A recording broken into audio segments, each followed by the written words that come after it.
கிறிஸ்துவுக்குள் பிரியமானவர்களே, கர்த்தரும் இரட்சகருமாய் இயேசு கிறிஸ்துவின் ஈடு இனியற்ற நாமத்தினாலே உங்கள் யாவருக்கும் என் அன்பின் வாழ்த்துக்களை தெரிவித்துக் கொள்கிறேன்.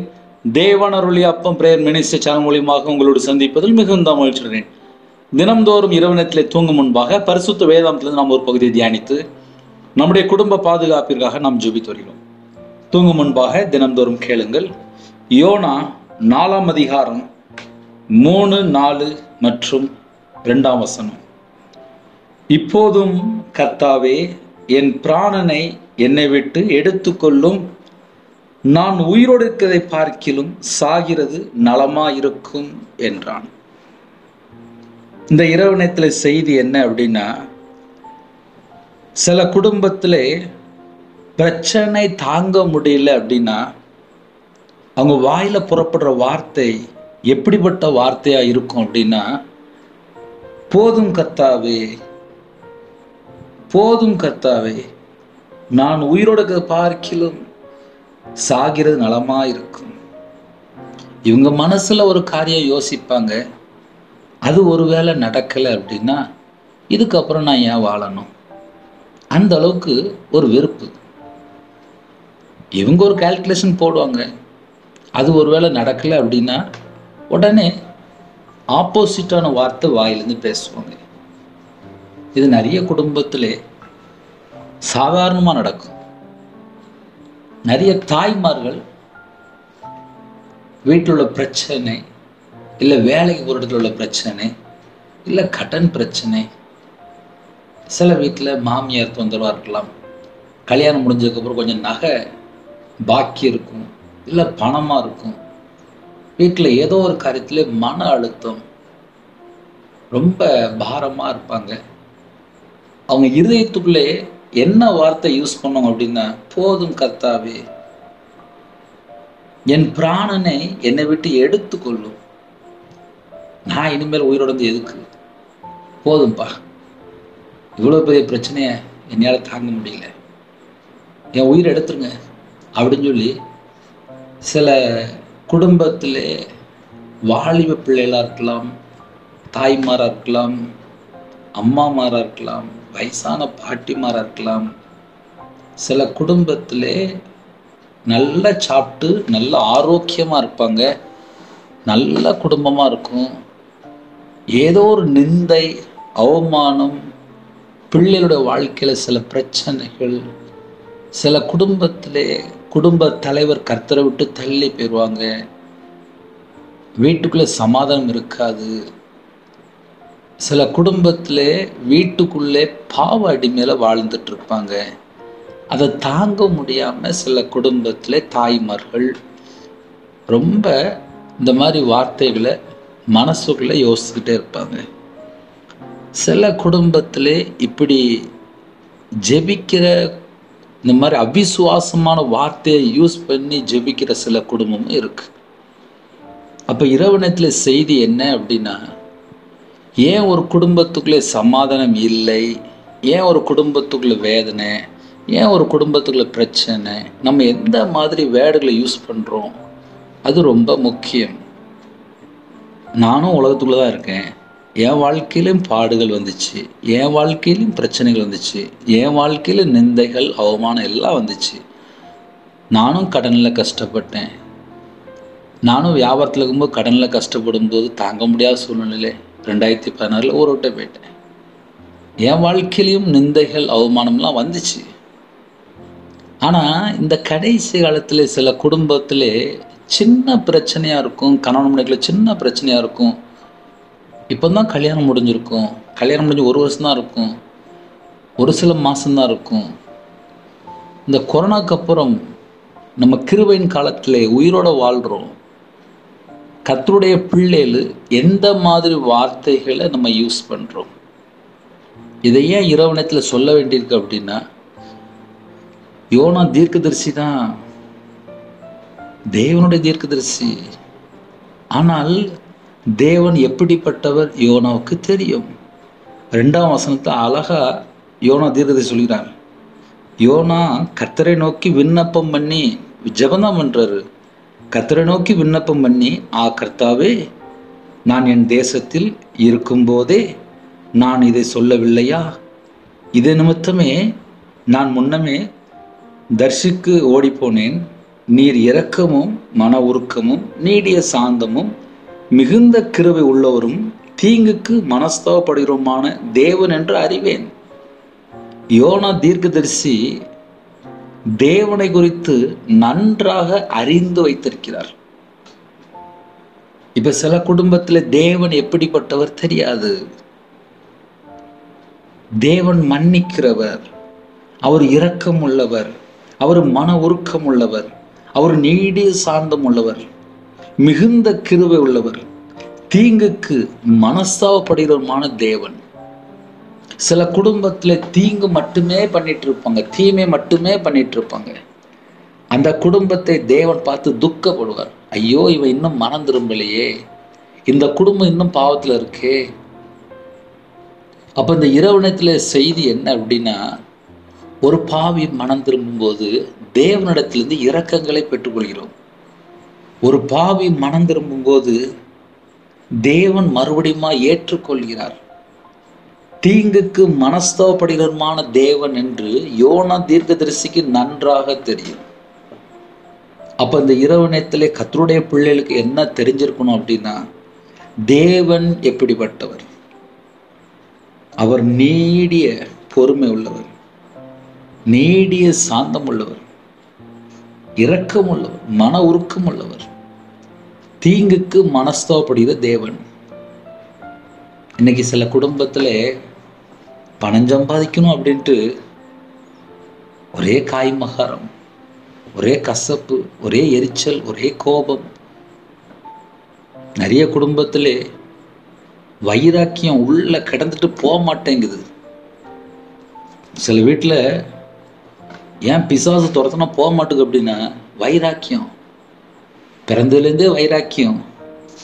பேச மாட்டேன் அப்படின்னா பேச மாட்டேன், அவ்வளோ வைராக்கியம். பரலோகத்தில் தேவன் மாம்சத்தில் வெளிப்பட்டார் நம்மளை மீட்டெடுக்க. ஆனா இன்னைக்கு ஒரு குடும்பத்தில் இறக்க குணம் இல்லை, மன்னிக்கிற குணம் இல்லை, தாழ்த்துற குணம் இல்லை. இதெல்லாம் நிறைய வீட்டுக்குள்ள இல்லை.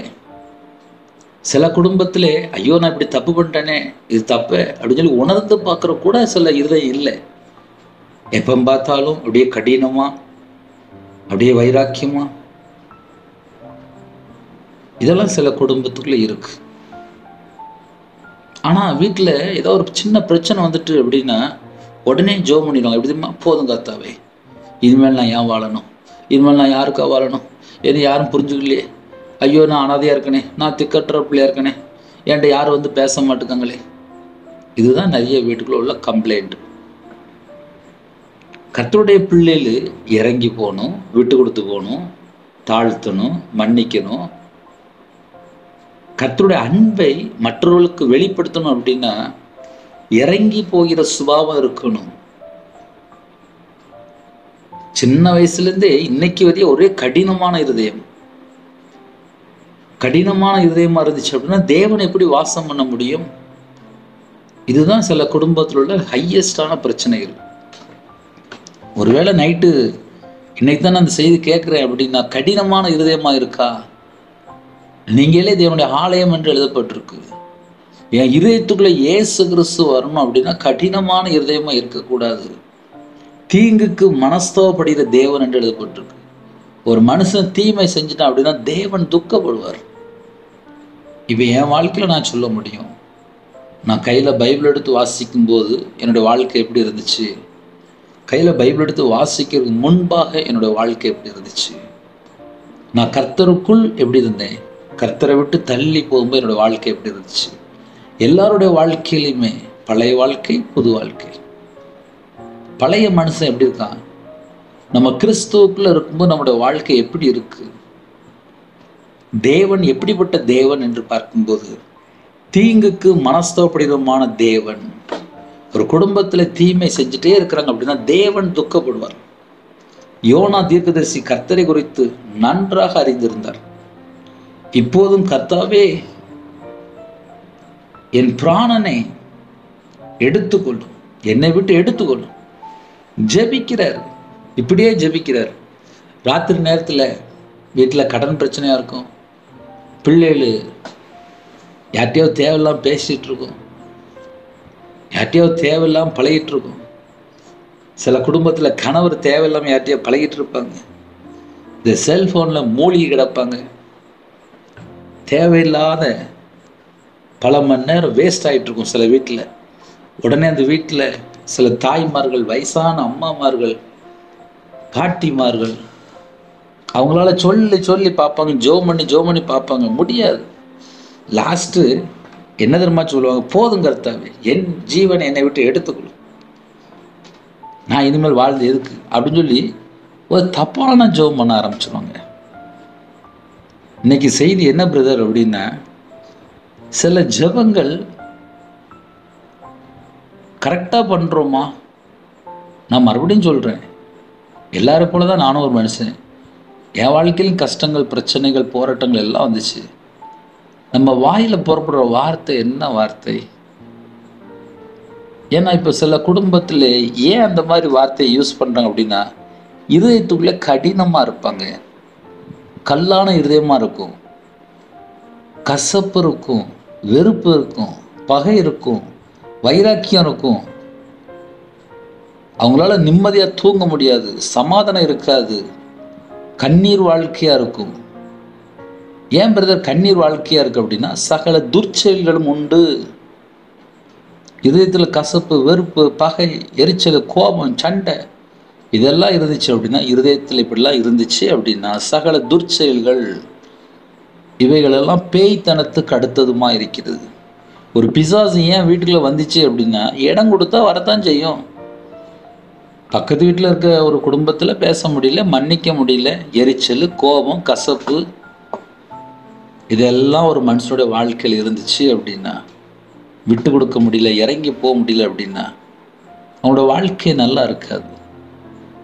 அப்போ இரவு நேரத்தில் யாருக்கெல்லாம் அந்த செய்தி வருதோ, நம்ம இருதயம் தேவனுக்கு முன்பாக எப்படி இருக்கு? யோனா, கர்த்தாவே என் பிராணனை என்னை விட்டு எடுத்துக்கொள்ளும், வேண்டாம்ப்பா, நான் வாழை பிடிக்கல, எனக்கு எடுத்துக்கொள்ளும், இப்படி ஒரு ஜெபம். நான் உயிரோடு பார்க்கிறது சாகிறது நலமா இருக்கும் என்றான். நான்லாம் உயிரோட எண்ணத்துக்கு சாகிறது நலம் அப்படின்னு சொல்லி, யோனா தீர்க்கதரிசி தான்ப்பா. பிரச்சனை தாங்க முடியல அப்படின்னா சில வீட்டில் புலம்பிடுவாங்க, சில வீட்டிலலாம் கண்ணீர் வடிச்சிருவாங்க, சில குடும்பத்தில் தாங்க முடியலன்னா இப்படி தான் யூஸ் பண்ணுவாங்க அந்த வேர்டெலாம். அப்போ நீ செய்தி, சில குடும்பத்தில் நம்ம எந்த மாதிரி வார்த்தைகள் பேசுகிறோம் அதை நம்ம கண்டுபிடிக்கிறது மட்டும்தான் இன்னைக்கு உள்ள செய்தி. அதற்கு கர்த்தர், நீ எரிச்சலாக இருக்கிறது நல்லதோ என்றார். ஒரு 5 தடவை நான் சொல்கிறேன், யார் யார் இந்த செய்தியை கேட்குறீங்களோ கொஞ்சம் கவனிங்க. அதற்கு கர்த்தர், நீ எரிச்சலாக இருக்கிறது நல்லதோ என்றார்.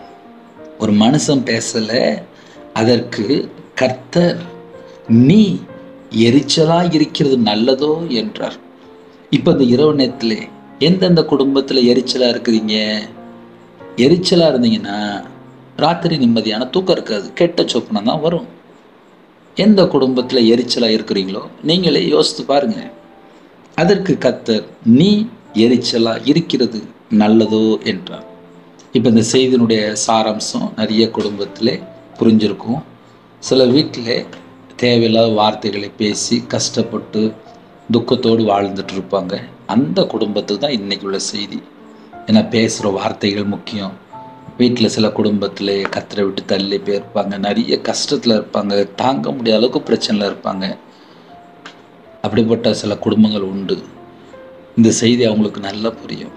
இரவு நேரத்தில் ஒரு சின்ன ஜெபம் பண்ணி முடிக்க போகிறேன். இருக்கிற இடத்துல கண்களை மூடுங்க, அப்படியே நாம் ஜெபம் செய்வோம். எங்களை அதிகமாக நேசிக்கிற எங்கள் அன்பு பரிசுத்தங்களை நல்ல பிதாவையும் நன்றியோடு துதிக்கிறோம், சொல்கிறோம்ப்பா.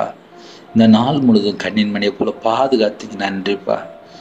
எங்கள் வாழ்க்கையில் கர்த்தரை விட்டு தள்ளி போய் எந்தெந்த பாவ காரியங்கள் இருக்கோ எல்லாம் மன்னிச்சிருங்கப்பா. உமக்கு பிரியமானபடி நாங்கள் வாழ்ந்தால் போதும்ப்பா. எங்களுக்கு அந்த கிருபை தாங்க. இரவு நேரத்தில் யாரெல்லாம் ஜெபிக்கணும்ளோ உங்கள் பிள்ளைகளோட கத்தை தங்கிருங்க. உங்கள் கரத்தில் எங்களை அர்ப்பணிக்கிறோம். இரவு நேரத்தில் நைட் ஷிஃப்ட்டில் இருக்காங்க, நைட்டு டிரைவிங்கில் இருக்காங்க, கர்த்தர் கூட இருந்து பாதுகாத்து கொள்ளுங்க. சரீரத்தில் பலவீனத்தோடு யாரெல்லாம் படுத்த படுக்கையில் ஹாஸ்பிட்டலில் பல விதமான வியாதியோடு யாரெல்லாம் ஜெபிக்கிறாங்களோ கர்த்தர் உங்கள் பிள்ளைகளை தொட்டு சுகமாக்கித்தாங்க. என் நாமத்தை நிமித்தம் எதை கேட்டாலும் என்று சொன்னீங்க. இயேசு கிறிஸ்து நாமத்தினால கேட்கிறோம். உங்களுடைய தலைமுறை கருத்தினால சுகமானீர்கள் என்று வேதம் சொல்லியிருப்பா. உங்கள் பிள்ளைகளை தொட்டு சுகமாக்கித்தாங்க. இரவு நேரத்தில் யாரெல்லாம் புலம்பிட்டு இருக்காங்களோ அந்த புலம்பலை மாற்றி உங்கள் பிள்ளைகளை ஆசிரியங்க. சில குடும்பத்தில் இந்த செய்தி எங்களுக்கு தான் அப்படின்னு சொல்லி கண்ணீரோடு ஜெபிக்கிறாங்க.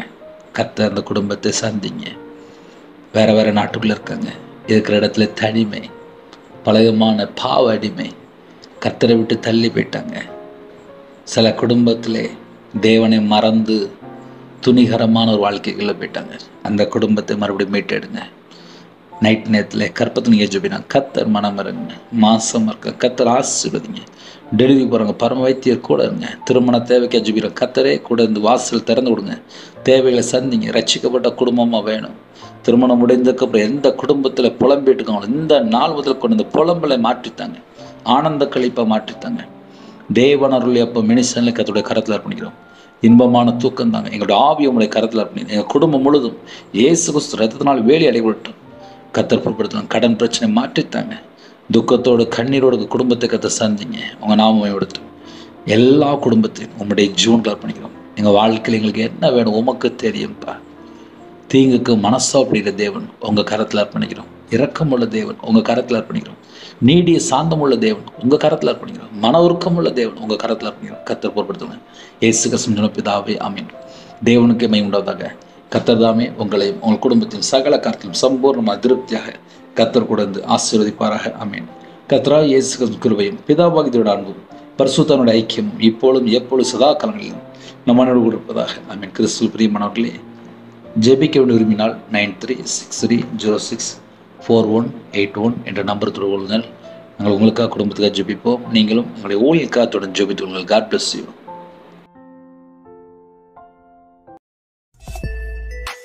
Thanks for watching. Please subscribe our channel. Click the like and share. Click the bell. God bless you.